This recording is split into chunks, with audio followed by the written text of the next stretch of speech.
Welcome back once again to डिक्स यंग। Discuss करने वाले हैं chapter 4 carbon compound of class 10th chemistry. तो कार्बन जो होती है उसके बारे में मेरी एजम्पशन पहले थी कि कार्बन अच्छी चीज़ नहीं होती है, बिकॉज जब भी मेरी बाइक खराब हो जाती थी तो मैं दुकान पर ले आता था, दुकान वाला बोलता था कि उसमें कार्बन लगा हुआ है, लाइक घर में फ्लैक्चुएट कर रही है, बाद में पता चलता था कि पोल पर कार्बन लगा हुआ है। कभी कुछ जल रहा है तो उसमें से कार्बन मोनोऑक्साइड निकल रहा है, कार्बन डाइऑक्साइड निकल रहा है, तो कहीं ना कहीं एक जो पोल्यूशन लेवल है उसको इंक्रीज करने में कार्बन जो है वो मददगार साबित हो रहा था। तो इन सभी चीज़ों के कारण मेरा ऐसा एजम्पशन था कि कार्बन जो होती है वो अच्छी चीज़ नहीं है, लेकिन बाद में पता चला यार कार्बन की इम्पोर्टेंस इतनी ज़्यादा है कि जीने के लिए इस धरती पर ऑक्सीजन और हाइड्रोजन के बाद जो थर्ड एलिमेंट है वो आपका है carbon. It means the third most important element है इस धरती पर जीवन जीने के लिए। तो आइए आज हम लोग इसे इंपॉर्टेंट जो हमारा है एलिमेंट उसके बारे में जानते हैं, कार्बन के बारे में। तो कार्बन के बारे में सबसे पहले जान लेते हैं हम लोग। कार्बन का जो वर्ड है, ये कार्बन वर्ड जो है वो डिराइव किया गया है लैटिन वर्ड कार्बो से। ओके, तो इसको देखिए, word carbon is derived from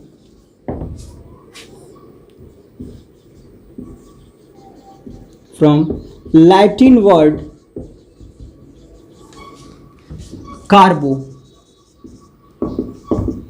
which means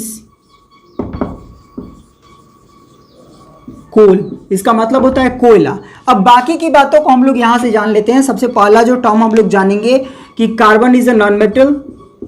carbon is a non metal.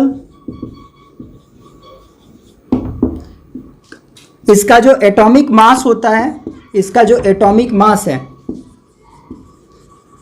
Atomic mass, it means ए जो है वो इक्वल्स टू होता है 12। इसका जो एटॉमिक नंबर है, atomic number, it means Z is equals to, इसका होता है 6। इलेक्ट्रॉनिक कॉन्फ़िगरेशन, इलेक्ट्रॉनिक कॉन्फ़िगरेशन जो है इसका वो आपका कितना हो जाएगा, ऐसे देख लीजिए, यहाँ से एक के सेल हो गया, एक एल सेल हो गया। के में 2 फिलअप होगा, 6 है तो, और यहाँ पर 4 फिलअप होगा। It means outer most shell में कितने इलेक्ट्रॉन्स हो गए, तो 4। आउटर मोस्ट सेल में 4 इलेक्ट्रॉन्स यहाँ से हो गए। ओके, अच्छा, और इसमें क्या चीज़ जानते हैं, it belongs to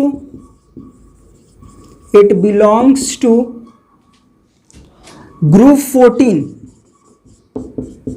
it belongs to group 14 of periodic table, it belongs to group 14 of periodic table। ये सारी बातें इसमें हुई। अच्छा, और इसमें बातों को जानते हैं जो आगे इसे रिलेट करती है। और क्या,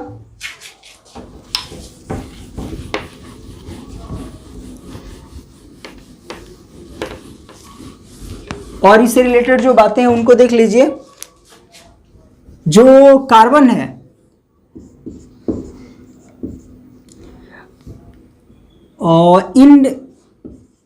ऑन क्रस्ट, जो अर्थ क्रस्ट है ना, ऑन अर्थ क्रस्ट। तो अर्थ क्रस्ट जो है इसके ऊपर में इसका जो टोटल मात्रा है, जो इसका परसेंटेज मात्रा है वो 0.02% है। ओके, और ये 0.02% वो किस रूप में आपको मिलेगा, तो ये आपको मिलेगा कार्बोनेट के फॉर्म में, कार्बोनेट के फॉर्म में, आपको हाइड्रोकार्बन्स के रूप में, पेट्रोलियम के रूप में, कोल के रूप में, इत्यादि ETC वगैरह, ये सब जो है आपको मिलेगा इन सब फॉर्म में, जो है अर्थ क्रस्ट में। नेचुरल कार्बन जो है वो इस फॉर्म में मिलेगा। अच्छा, और जो है आपका ऑन नेचर एज एयर के फॉर्म में, जो एयर में है मिक्सअप, उसके फॉर्म में आपको मिलेगा 0.03% एज CO2। तो कार्बन डाइऑक्साइड के फॉर्म में जो है वो 0.03% आपका जो है वो कार्बन वो विद्यमान है अर्थ इन्वायरमेंट में। राइट नाउ आगे बढ़ते हैं और नेक्स्ट जो टर्म इससे रिलेटेड हम लोग देख लेते हैं। Carbon is most important important element on earth after oxygen and hydrogen for existence of life। तो जीवन जीने के लिए, जैसा कि पहले भी मैंने बताया था कि ऑक्सीजन और हाइड्रोजन के बाद जो थर्ड मोस्ट इंपॉर्टेंट एलिमेंट है वो आपका है कार्बन। तो आगे बढ़ेंगे और इससे रिलेटेड टर्म को जानेंगे। एक और इसमें जो सबसे इंपॉर्टेंट चीज आपको जाननी है कि carbon forms covalent bond.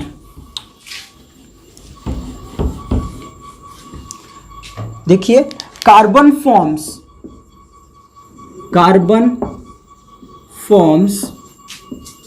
Covalent bond. अब सवाल उठता है कि ये जो कोवैलेंट बॉन्ड है वो क्या होता है। कोवैलेंट बॉन्ड, सर बताइए कि कोवैलेंट बॉन्ड्स क्या होते हैं। Carbon forms covalent bond. Carbon जो होते हैं वो कोवैलेंट बॉन्ड्स को फॉर्म करते हैं। तो ये कोवैलेंट बॉन्ड क्या है, अब इसको हमें समझना है कि ये कोवैलेंट जो है वो बॉन्ड क्या होता है। तो bond which is formed by sharing of paired electrons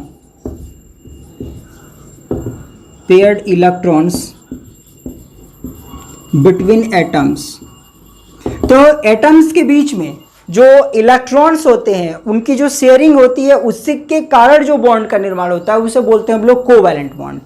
तो कार्बन जो होता है वो कोवैलेंट बॉन्ड का फॉर्मेशन करता है। यहां से हो गया। अच्छा, अब इसमें एक सवाल उठता है, एक क्वेश्चन उठता है कि why carbon forms covalent bond. तो कार्बन जो होता है वो कोवैलेंट बॉन्ड को फॉर्मेशन क्यों करता है, ऐसा एक सवाल आपके सामने में है और इसका आप जवाब हम लोग ढूंढते हैं। तो यहां से एक बात जान लेनी है कि कार्बन जो होता है, तो यहां से एक बात जान लेनी है कि why carbon forms covalent bond. तो इसको इस तरीके से हम लोग समझ सकते हैं। पहले तो ये जानना पड़ेगा कि कार्बन जो होता है वो अपनी बॉन्डिंग किस प्रकार से करेगा, उसके पास में होता क्या है। जब होता क्या है जानेंगे तब पता चलेगा कि वो किस प्रकार से फंक्शंस करता है। तो सबसे पहले ये जानिए कि carbon has 4 electrons in its outermost shell. It can completed its octet by 2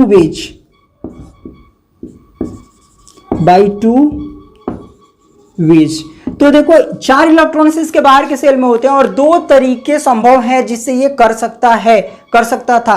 क्या कर सकता था, देखो यहां पर सबसे पहले मान लो प्रोटॉन और न्यूट्रॉन है, इसके न्यूक्लियस में विद्यमान है। इसके बाहर में एक ऐसा घेरा बना हुआ है, तो ये इसका न्यूक्लियस है। बाहर में जो है वो के सेल है और एल सेल है। के सेल में जो है यहां पर न्यूक्लियस ऐसे बना देते हैं, ये आपका न्यूक्लियस है। यहां पर इसमें प्रोटॉन और न्यूट्रॉन है। तो यहां पर जो है बाहर में वो 2 इलेक्ट्रॉन्स हैं। एक इलेक्ट्रॉन्स मान लो, एक इलेक्ट्रॉन्स यहां पर, और इसमें 4 इलेक्ट्रॉन्स है, 1 2 3 एंड 4। अब 4 इलेक्ट्रॉन्स हैं। तो ऑक्टेट कंप्लीट करने के लिए क्या करना पड़ेगा, या तो बाहर वाले में से 2 इलेक्ट्रॉन को, इसमें से 4 इलेक्ट्रॉन को निकाल दो। तो 4 इलेक्ट्रॉन अगर ये लूज करेगा तो ये जो होगा अंदर में 2 इलेक्ट्रॉन बचेंगे और इस तरीके से इसका ऑक्टेट कंप्लीट हो जाएगा। और या फिर 4 इलेक्ट्रॉन्स और ये ले लेगा, डुप्लेट कंप्लीट हो जाएगा। अगर ये 4 इलेक्ट्रॉन्स को ले लेगा तो इसका जो होगा वो ऑक्टेट कंप्लीट हो जाएगा। तो या तो ये डुप्लेट जो होगा उसको कंप्लीट करने का प्रयास करेगा या तो ऑक्टेट कंप्लीट करने का प्रयास करेगा। बट ये दोनों सिचुएशंस में होता क्या चीज है कि इसके अंदर में जो प्रोटॉन की संख्या है वो प्रोटॉन की संख्या होती है 6। अब ये 6 प्रोटॉन्स जो होते हैं वो 2 इलेक्ट्रॉन्स को होल्ड करने के लिए एनर्जी चाहिए, और वो इतनी एनर्जी ला नहीं पाते हैं कि हम लोग 2 इलेक्ट्रॉन को ही केवल होल्ड रख पाए, क्योंकि एटम का जो कार्बन का जो एटॉमिक साइज होता है वो बहुत ही छोटा होता है। इस कारण से ये बाहर में 2 आउटर इलेक्ट्रॉन्स को होल्ड नहीं कर सकते हैं, ज़्यादा एनर्जी चाहिए। इसके अलावा बाहर में जो टोटल नंबर ऑफ इलेक्ट्रॉन्स इसके हो जाएंगे 4 इलेक्ट्रॉन्स हो जाएंगे इसमें, और अंदर में 8 इलेक्ट्रॉन्स बाहर में और 2 इलेक्ट्रॉन्स अंदर में, तो टोटल 10 इलेक्ट्रॉन्स हो गए। तो 10 इलेक्ट्रॉन्स को भी ये होल्ड नहीं कर पाएगा, बिकॉज कार्बन का जो साइज होगा वो बहुत छोटा है। तो इस तरीके से ना ये 4 इलेक्ट्रॉन्स को गेन कर सकता है ना 4 इलेक्ट्रॉन्स को लूज कर सकता है। तो इस सिचुएशन में ये कोवैलेंट बॉन्ड का फॉर्मेशन करता है। इट मीन्स लूज करता है इलेक्ट्रॉन्स को, ना गेन करता है, ये शेयरिंग कर लेता है इलेक्ट्रॉन्स का। ठीक है, तो एक बार ये मूव करते हैं और यहां से चीजों को थोड़ा सा लिख लेते हैं, थोड़ा सा समझ सकते हैं। तो पहला जो इसका कंडीशन होगा 2 वेज वाले में कि बाय लूजिंग इलेक्ट्रॉन्स। तो देखो यहां से carbon loses its 4 valence electron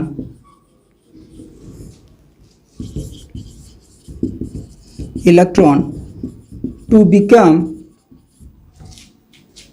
C4 plus, but nucleus with 4 proton require large amount of energy to hold 2 outer electrons। ठीक है, but nucleus with a proton requires a large amount of energy to hold 2 electrons, that is not possible। तो बाहर वाले electrons को hold करने के लिए जितनी एनर्जी चाहिए उसके पास में है ही नहीं, तो ये जो कंडीशन होगी वो पॉसिबल नहीं होगी यहां से, और यहां पर जो होगा वो इलेक्ट्रॉन को लूज करके अपना जो ऑक्टेट कंप्लीट नहीं कर पाएगा ये। ठीक है, तो अब बचता हमारे पास में दूसरा तरीका। अब दूसरा तरीका हमारे पास में ये है कि आप इसको गेन कराओ इलेक्ट्रॉन्स का। ठीक है, तो आप इसको इलेक्ट्रॉन का गेन करा के देखते हैं इसमें क्या होता है। तो बाय गेनिंग इलेक्ट्रॉन्स, दूसरा नंबर देखो, by gaining electrons, by gaining electrons. तो carbon tries to C4 minus by gaining 4 more electrons, but it is not possible because nucleus with 6 proton cannot hold 10 outer electrons due to a smaller size of carbon atom. तो carbon atom है उसका जो इतना छोटा size होता है जिस कारण से वो उसमें कंज्यूम नहीं कर पाता है 10 इलेक्ट्रॉन्स को, और प्रोटॉन के पास में इतनी एनर्जी नहीं होती है कि वो 2 इलेक्ट्रॉन्स को होल्ड कर पाए। तो इस तरीके से ना वो 4 इलेक्ट्रॉन्स को गेन कर सकता है और ना 4 इलेक्ट्रॉन्स को लूज कर सकता है। ठीक है, एक डायग्राम से हम लोग इस चीज को समझ लेते हैं। बहुत लोग ऐसे रिटर्न में, अब एक बार स्नैपशॉट इसका लो, फिर उसके बाद में इसको डायग्राम से हम लोग समझते हैं। ले लिए, तो चलो बढ़ते हैं आगे। एक बार इसको डायग्राम से समझते हैं अच्छे तरीके से, तब आपको और अच्छे से क्लियर होगा।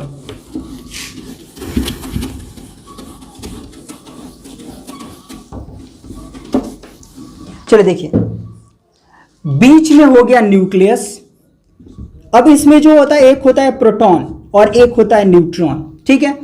तो जो एटॉमिक मास होता है वो होता है कि नंबर ऑफ प्रोटॉन और प्लस नंबर ऑफ न्यूट्रॉन। तो या और उसके बाद में एक चीज आप और पढ़ा है कि number of electrons is equal to number of protons, पढ़े हैं ना। और नंबर ऑफ प्रोटॉन और नंबर ऑफ प्रोटॉन और plus number of neutron is equals to हो जाता है एटॉमिक मास, ठीक है। ये और एक चीज और जान लो इसमें कि नंबर ऑफ दिखाई दे रहा है, नंबर ऑफ इलेक्ट्रॉन जो होता है वो बराबर होता है एटॉमिक नंबर के।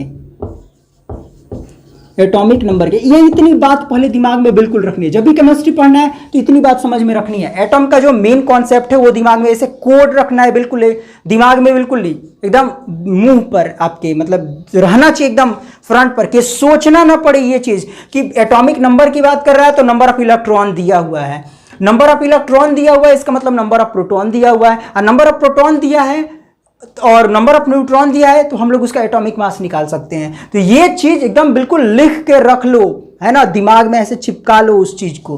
तो देखो जो नंबर ऑफ प्रोटॉन, इसमें एटॉमिक मास कितना होता है कार्बन का, 12। तो जब, और इसके बाहर में देखो, और बाहर में इसमें सेल बनाते हैं, बाहर में ऐसे इसका सेल बना, ये के सेल हो गया और ये एक एल सेल हो गया। तो के सेल में जो इलेक्ट्रॉन की संख्या है 1 और ये 2, और बाहर वाले में जो इसमें संख्या है, ब्लू से करते हैं, देखो इसमें 2 हो गया और बाहर वाले में 1 2 3 और 4। तो बाहर वाले में 4 हैं और अंदर वाले में 2 है। तो कुल मिलाकर के कितने नंबर ऑफ इलेक्ट्रॉन्स हुए, तो नंबर ऑफ इलेक्ट्रॉन्स आपके पास में हो गए 6। और यहां पर जो नंबर ऑफ इलेक्ट्रॉन्स है, जब number of electron number of proton के बराबर है तो प्रोटॉन की संख्या कितनी हो गई, 6, और नंबर ऑफ न्यूट्रॉन की संख्या भी होती है 6। तो कुल मिला के इसके अंदर में 12 जो होगा इसका एटॉमिक मास हुआ।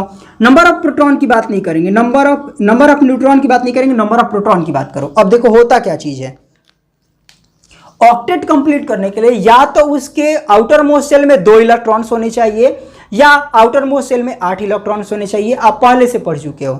तो यहां पर इस एटम में 6, यहां पर बाहर वाले में 4 इलेक्ट्रॉन है, अंदर वाले में 2 इलेक्ट्रॉन है। तो अपना ऑक्टेट कैसे कंप्लीट करेंगे, या तो चारों को खो दे, चारों को खो दिया, देखो चारों खो दिया, जब चारों खो दिया तो इसके पास में अंदर में 2 इलेक्ट्रॉन्स बचे, 2 इलेक्ट्रॉन्स बचे, इसका मतलब इसका डुप्लेट कंप्लीट हो गया फाइनली। अच्छा ये काम ये करना चाहेगा, लेकिन जो ये प्रोटॉन है, जो 6 प्रोटॉन्स इसके पास है, तो नंबर ऑफ इलेक्ट्रॉन्स और नंबर ऑफ प्रोटॉन्स यहां पर मैच नहीं करेगा। इसके अलावा ये इतनी ज्यादा एनर्जी को रिक्वायर करेगा इस काम को करने के लिए, 2 इलेक्ट्रॉन्स को होल्ड करने के लिए इतनी ज्यादा इसको एनर्जी रिक्वायरमेंट होगी कि ये इस काम को नहीं कर पाएगा। तो ये जो एग्जिस्टेंस होगा कार्बन का एटम का वो समाप्त हो जाएगा। इस कारण से ये संभव हो ही नहीं सकता है। अब चलो आगे वाली बात में क्या चीज, इसमें जो बाहर वाला सेल है उसमें 4 इलेक्ट्रॉन्स थे मेरे। अब इस 4 इलेक्ट्रॉन में ये सोचेगा कि और मैं 4 इलेक्ट्रॉन्स ले लूं तो बाहर वाले में 8 इलेक्ट्रॉन्स हो जाएंगे। तो बाहर वाले में जब आप 8 इलेक्ट्रॉन्स बनाओगे, 1 2 3 और एक और 4 बना दो, 8 इलेक्ट्रॉन्स। तो बाहर वाले में 8 इलेक्ट्रॉन और अंदर वाले में 2 इलेक्ट्रॉन, कुल मिला के 10 हो गए। तो कार्बन का साइज जो होता है वो छोटा होता है और इसलिए कार्बन एटम का साइज छोटा होता है। और ये प्रोटॉन इसके अंदर में 6 है, तो प्रोटॉन 6 है और बाहर में 10 इलेक्ट्रॉन्स को इसको दे दिए, तो ये एटॉम इसका साइज छोटा होने के कारण, और प्रोटॉन 6 पहले से कंटेन है और प्लस में 10 इलेक्ट्रॉन्स जो है वो ये अब कंज्यूम नहीं कर पाएगा। इस कारण से ये भी जो प्रक्रिया होगी वो समाप्त हो जाएगी और इस तरीके से ये जो होगा इस तरह का बॉन्ड जो आयनिक बॉन्ड होता है उसका फॉर्मेशन नहीं कर पाएगा। So it can form, so carbon form covalent bond by sharing it's valence electrons.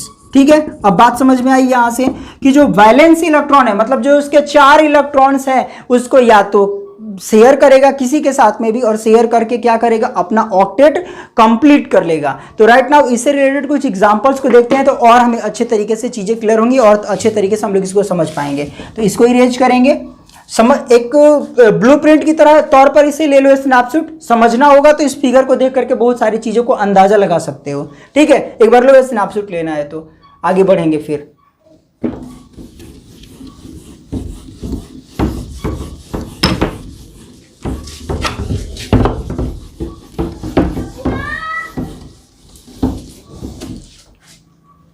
चलिए कुछ एग्जांपल्स को हम लोग समझ लेते हैं जो रिलेट करते हैं कोवैलेंट बॉन्ड का। तो कोवैलेंट बॉन्ड से रिलेटेड कुछ एग्जांपल्स लेते हैं। पहला एग्जांपल हम लोग ले लेते हैं हाइड्रोजन का। हाइड्रोजन का जो एटॉमिक नंबर होता है, जो जेड होता है, हाइड्रोजन का जो जेड इक्वल्स टू होता है वो होता है 1। ओके, तो अब आप देखो, अब इंडिकेशन जो है वो हाइड्रोजन हो गया यहाँ पर, और इसका इंडिकेशन में जो होगा, जो वैलेंस इलेक्ट्रॉन्स, जो इसके आउटर मोस्ट शेल में जो इलेक्ट्रॉन्स होंगे उनको मैं रेड से डिनोट करूंगा। ठीक है, ध्यान दीजिएगा, रेड डॉट से। तो ये H जो एक हाइड्रोजन है, इसके आउटर मोस्ट शेल में कितने इलेक्ट्रॉन्स है? एक इलेक्ट्रॉन है। ठीक है, अच्छा एक और हाइड्रोजन लेते हैं, यहाँ पर एक और हाइड्रोजन हो गया, और इसके भी आउटर मोस्ट शेल में कितना इलेक्ट्रॉन हो गया? एक इलेक्ट्रॉन हो गया। अब यहां से होने क्या वाला है, ये जो दोनों हाइड्रोजन है वो एक दूसरे के डुप्लेट को सेटिस्फाई करेंगे। मतलब इस हाइड्रोजन को अगर एक और मिल जाता तो ये जो होगा वो सेटिस्फाई हो जाता, और इसको भी एक चाहिए, तो इसको भी एक चाहिए, इसको भी एक चाहिए। दोनों आपस में मिल गए और दोनों ने शेयर कर लिया कि भाई तुम मेरा यूज करो, मैं तुम्हारा यूज करता हूं, दोनों का काम जो है वो हो जाएगा। जैसे कैसे होता है कि एक जो किताब है आप खरीदे हुए, एक दूसरा कोई खरीदा हुआ है, दोनों लोग इंटरचेंज करके एक दूसरे से शेयरिंग कर लेते हैं, दोनों लोग पढ़ लेते हैं। तो यहां पर दोनों ने क्या किया? शेयर कर लिया। ये पहला आपका एग्जाम्पल। दूसरा एग्जाम्पल हम लोग समझ लेते हैं, जैसे क्लोरीन पर। क्लोरीन का जो जेड है वो होता है 17।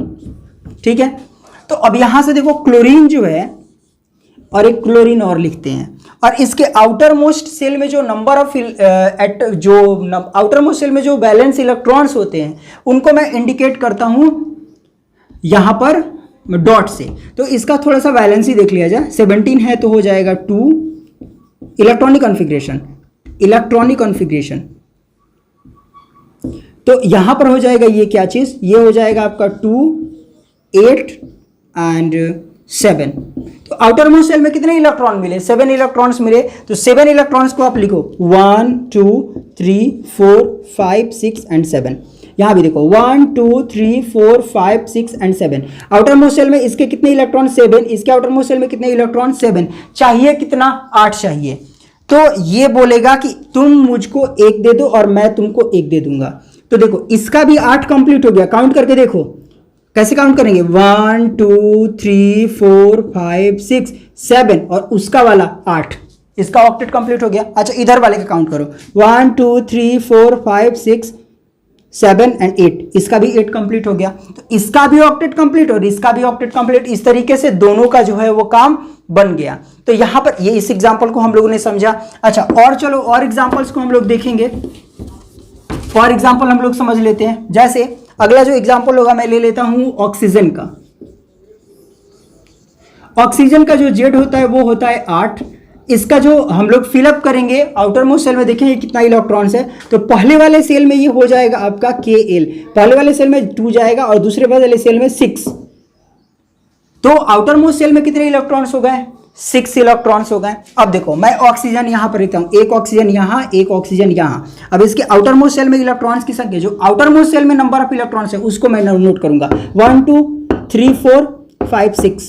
ओके यहां भी चलो 1 2 3 4 और 5 6। अच्छा सवाल एक और, बहुत सारे बच्चे कंफ्यूज होते हैं कि सर जो ये डॉट दे रहे हैं, कभी ऊपर देते हैं, कभी नीचे देते हैं, कभी दाएं कभी बाएं। देखो तो कहाँ देना है डॉट हमें, कुछ बच्चों का हो सकता है ऐसा क्वेश्चन। तो ये डॉट केवल इंडिकेशन है, आप कहीं भी दे सकते हो, ओ के अगल बगल कहीं भी दे सकते हो। सामने सामने 2 यहां पर इसलिए ये गए हैं क्योंकि बाद में 2 की पेयरिंग बनानी है, इसलिए। तो अगर आप इस डॉट को यहां नहीं लेकर के अगर इस डॉट को यहां लेते हो, इस डॉट को यहां लेते हो, तो आपको पेयरिंग कैसे बनानी पड़ेगी? आपको पेयरिंग बनाने के लिए ऐसे करना पड़ेगा, इस तरीके से। ये एक पेयरिंग इस तरीके से बनेगी और दूसरी जो पेयरिंग होगी ऐसे इस तरीके से बनेगी। ठीक है, तो इस तरीके से प्रॉब्लम ना हो, मेरा जो फिगर है वो स्ट्रेट बने, साफ सुथरा बने। इसके लिए हम लोग क्या करते हैं कि जो 2 नंबर ऑफ इलेक्ट्रॉन्स होते हैं जो आउटर मोस्ट शेल वाले, उनको हम लोग सामने सामने शो कर देते हैं। ओके ये सामने सामने शो कर देते हैं, ऐसे यहाँ पर शो कर देते हैं, ताकि जब हमें डायग्राम बनाना पड़े, जब हमें शो करना पड़े तो डायरेक्टली ऐसे और ऐसे शो कर दें। ठीक है। अच्छा, अब इसको हम लोग एक और तरीके से इंडिकेट कर सकते हैं, ओ लिख करके ऐसे डबल लाइन से भी इंडिकेट कर देते हैं। ठीक है। हाइड्रोजन वाले में सिंगल लाइन से, ऑक्सीजन वाले में देखो दो जो होती है पेयरिंग हुई है तो 2 लाइन से हम लोग इसको इंडिकेट कर देते हैं। अच्छा चलो और एग्जाम्पल इसका हम लोग देख लेते हैं, और एग्जाम्पल हम लोग देख लेते हैं, जैसे नाइट्रोजन। तो नाइट्रोजन जो है, नाइट्रोजन का जो जेड होता है, जो एटॉमिक नंबर होता है वो होता है 7। इसको हम लोग फिलअप करके देखते हैं, तो के सेल और एल सेल, के सेल में फिलअप होगा 2 और एल जो सेल होगा उसमें 5। ओके, तो नंबर ऑफ इलेक्ट्रॉन्स जो एन का यहाँ और एन का यहाँ, हम लोग इसको डॉट लाइन डॉट से जो होगा वो आउटर मोस्ट सेल के इलेक्ट्रॉन्स को इंडिकेट करेंगे। चलो देखो कैसे, 1 2 3 4 5, 1 2 3 4 एंड 5। तो इसमें क्या होगा, ये जो एक इलेक्ट्रॉन होगा इसकी पेयरिंग हो जाएगी। इस प्रकार से जो एन होगा उसके बीच में बॉन्ड बन गया, और ये कौन सा बॉन्ड हुआ, तो कोवैलेंट बॉन्ड हुआ, कोवैलेंट बॉन्ड हुआ। आयनिक बॉन्ड में क्या होता था, लूज कर दे देता था, ठीक है, और गेन कर लेता था। यहां पर क्या हुआ, यहां पर गेन करना और लूज करना नहीं है, यहां पर क्या है, शेयरिंग हो गई। ठीक है, ऐसा नहीं कि 2 तरीके से देखो चीज को, एक थोड़ा सा और क्लेरिफाई करते हैं। जैसे हाँ मुझे रुपए चाहिए, 10,000 रुपए चाहिए, ठीक है, और मेरे फ्रेंड के पास, मेरे पास में स्कूटी है, मेरा जो बाइक है, तो मैंने अपनी बाइक को बेच दिया, मैंने रुपए ले लिए। तो अब मेरी बाइक, वो बाइक मेरी नहीं रही, समझ रहे हो बात को, वो बाइक अब मेरी नहीं रही, क्योंकि हमने उसकी खरीद बिक्री कर ली, हमने कुछ दे दिया और उसके बदले में कुछ ले लिया। ये हो गया कंप्लीट, लूज हुआ और गेन हुआ। यहां पर जो होता है, अब क्या, मुझको रुपए चाहिए, जब मुझे रुपए चाहिए, मैंने डिमांड किया मुझे रुपए चाहिए, कुछ हेल्प कर दो मेरी, उसने 10,000 मेरी हेल्प कर दी। अच्छा, जब उसको बाइक की जरूरत पड़ी तो भाई तू ले जा बाइक मेरा, ठीक है, 2 दिन ले जा, 10 दिन ले जा, जब तुमने मेरी जरूरत पड़ी थी, मदद की थी, तो बाइक ले जाओ। तो नहीं, हम लोगों ने दिया और खरीद बिक्री नहीं हुई, यहाँ पर कंप्लीट जो होता है वो गेनिंग या लूजिंग नहीं हुआ। यहाँ पर सीधी सी बात क्या हो रही है, यहाँ पर शेयर हो गया, मेरा आप यूज करो और आपका कोई सामान होगा वो कुछ समय के लिए मैं यूज कर लेता हूँ, फिर यूज करने के बाद मैं आपको आपका सामान रिटर्न कर दूंगा। तो यहाँ पर जो है वो क्या हो गया, शेयरिंग हो गई दोनों के बीच में। तो इस प्रकार से ये शेयरिंग जो होता है वो कोवैलेंट बॉन्ड को इंडिकेट करता है। चलिए आगे बढ़ते हैं, और अच्छा और कुछ एग्जांपल इससे रिलेटेड देख लेते हैं हम लोग। जैसे एक एग्जांपल हम लोग ले लेते हैं। अच्छा, जरूरी नहीं है कि दोनों जो एटम्स हो वो एक ही तरह के हो, ये नाइट्रोजन नाइट्रोजन, ऑक्सीजन ऑक्सीजन करा के हम देख लिए। अच्छा, अब थोड़ा सा डिफरेंट में भी आते हैं। डिफरेंट में जैसे मान लो कि मैंने ले लिया NH3 ले लिया, तो अब नाइट्रोजन जो है उसके आउटर मोस्ट सेल में कितने इलेक्ट्रॉन्स थे, 5 इलेक्ट्रॉन्स थे, और हाइड्रोजन वाले का 1 इलेक्ट्रॉन बाहर में है। तो देखो हम लोग इसको थोड़ा सा कैसे ड्रॉ करेंगे। ये जो हमारा नाइट्रोजन है, ये जो हमारा नाइट्रोजन है, नाइट्रोजन के आउटर मोस्ट सेल में 1 2 3 4 एंड 5 हो गया, ठीक है। और उसके बाद में ऐसे करते हैं, नाइट्रोजन हो गया 1 2 3 4 और कहीं पर ऐसे 2 कर देते हैं, यहां पर चलो 2 कर देते हैं, ठीक है। तो 3 and 2 5 electron outer most cell को हमने इंडिकेट करा दिया 5 से। अब आगे बढ़ो इसमें, और हाइड्रोजन को देखो, हाइड्रोजन मेरे पास कितना है, 3 है, एक हाइड्रोजन यहाँ, एक हाइड्रोजन यहाँ और एक हाइड्रोजन यहाँ, और इस हाइड्रोजन का जो इंडिकेशन होगा यहाँ पर ब्लैक पेन यूज किए हैं। तो चलो हाइड्रोजन वाले को देखो, यहाँ पर ये हाइड्रोजन का आउटर मोस्ट सेल में 1 इलेक्ट्रॉन, इसके आउटर मोस्ट सेल में 1 इलेक्ट्रॉन और इसके आउटर मोस्ट सेल में 1 इलेक्ट्रॉन। अब इसके बीच में बॉन्डिंग बन गई, इसके बीच में यहाँ बॉन्डिंग बन गई और इसके बीच में यहाँ पर बॉन्डिंग बन गई। अब ये लोन पेयर में 2 इलेक्ट्रॉन्स आपके बाहर हो गए, तो यहाँ पर क्या फॉर्मेशन हो गया, ये सब मिला करके NH3 का फॉर्मेशन हो गया, ठीक है। आपको सिर्फ इतना सीखना है कि डॉट से इंडिकेट करना सीखना है, जो आउटर मोस्ट सेल में इलेक्ट्रॉन्स है उनको, सीधे से आपका काम बन जाएगा। अच्छा आगे बढ़ो, और एक और एग्जाम्पल आप लोग को देंगे। जैसे मान लो कि एक और एग्जांपल हम लोग ले लेते हैं, जैसे CO2 का, जैसे CO2 का आप एग्जांपल लो। तो CO2 का एग्जांपल देखो, जैसे कार्बन में जो होता है वो आउटर मोस्ट सेल में इसके 4 इलेक्ट्रॉन्स होते हैं, तो 1 इलेक्ट्रॉन यहाँ, 1 इलेक्ट्रॉन यहाँ, 1 इलेक्ट्रॉन यहाँ, 1 इलेक्ट्रॉन यहाँ, 4 इलेक्ट्रॉन यहाँ बना दिए। अब उसके बाद में बारी आती है ऑक्सीजन की। तो ऑक्सीजन में देखो, ऑक्सीजन, ये देखो ऑक्सीजन इधर 1 हो गया, और ऑक्सीजन के आउटर मोस्ट सेल में कितने इलेक्ट्रॉन हो जाएंगे, तो ऑक्सीजन के आउटर मोस्ट 8 होता है, तो आउटर मोस्ट इलेक्ट्रॉन में 6 इलेक्ट्रॉन्स हो जाएंगे, तो 6 इसमें बनाओ, 1 2 3 4 एंड 5 6। यहाँ देखो फिर एक ऑक्सीजन लो, 1 2 3 4 एंड 5 6। अब इसमें देखो पेयरिंग किस प्रकार से होगी, ये 2 पेयर यहाँ पर बना लिए, ये 2 पेयर यहाँ बना लिए, ये 2 पेयर यहाँ बना लिए और ये 2 पेयर यहाँ बना लिए। देखो कार्बन जो होगा ऐसे हम लोग इंडिकेट कर सकते हैं O, और ऐसे इंडिकेट कर सकते हैं O। तो इस तरीके से ये क्या फॉर्म हो गया, CO2 का फॉर्मेशन हो गया। और CO2 में किस प्रकार का बॉन्डिंग है, तो कोवैलेंट बॉन्ड है। ठीक है, बातें समझ में आ रही है। आगे बढ़ेंगे और थोड़ी सी प्रॉपर्टी जानेंगे कि जो भी कोवैलेंट बॉन्ड्स होते हैं वो कोवैलेंट बॉन्ड्स की प्रॉपर्टीज किस प्रकार की होती है, उसको हम लोग समझ लेते हैं। ओके, तो अगला जो हमारा टॉपिक होगा वो होगा प्रॉपर्टीज ऑफ कोवैलेंट बॉन्ड। चलिए देखिए, आगे देखेंगे properties of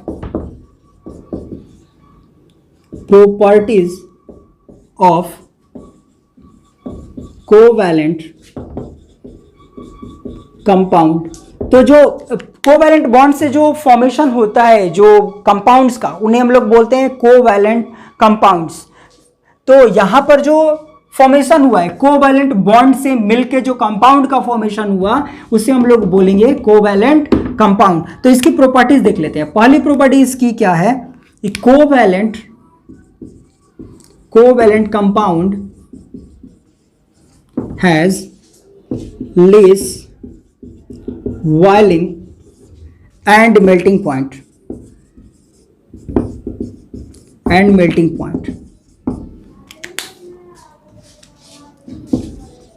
due to its a small intermolecular force of attraction। तो small intermolecular force of attraction होता है, शेयरिंग किए हुए हैं तो शेयरिंग करने के कारण उसमें इंटरमोलिकुलर जो स्पेस होगा, जो इंटरमोलिकुलर फोर्स होगा, फोर्स ऑफ अट्रैक्शन होगा वो बहुत ही कम होगा। इसके कारण से यहां पर जो होगा वो मेल्टिंग पॉइंट और बॉइलिंग पॉइंट जो होगी वो कम होगी। अच्छा, नेक्स्ट बढ़ते हैं और अगले टर्म को समझ लेते हैं हम लोग। Covalent compound is volatile in nature. तो कोवैलेंट कंपाउंड जो होता है वो वोलेटाइल होता है नेचर में। थर्ड देख लेते हैं, it is poor conductor of electricity because it share all electrons and no positive charge is formed। तो कोई चार्ज को फॉर्मेशन किया ही नहीं और सारे इलेक्ट्रॉन्स को शेयर कर दिया, तो इसके पास में कुछ बचा ही नहीं है जो कि जो फ्लो ऑफ इलेक्ट्रॉन्स को दिखाए। तो इसीलिए ये ज़्यादातर जो होते हैं वो पुअर कंडक्टर होते हैं इलेक्ट्रिसिटी के। तो राइट नाउ ये सारी बातें थी जो कोवैलेंट से रिलेट करती थी और कार्बन का एक इंट्रोडक्शन के रूप में थी। आज के वीडियो में इतना ही। नेक्स्ट वीडियो में मिलेंगे और कुछ डिटेल से और कुछ फैक्ट्स के बारे में हम लोग जानकारी प्राप्त करेंगे यहाँ से। मिलते हैं फिर नेक्स्ट वीडियो में। धन्यवाद मुझसे जुड़ने के लिए।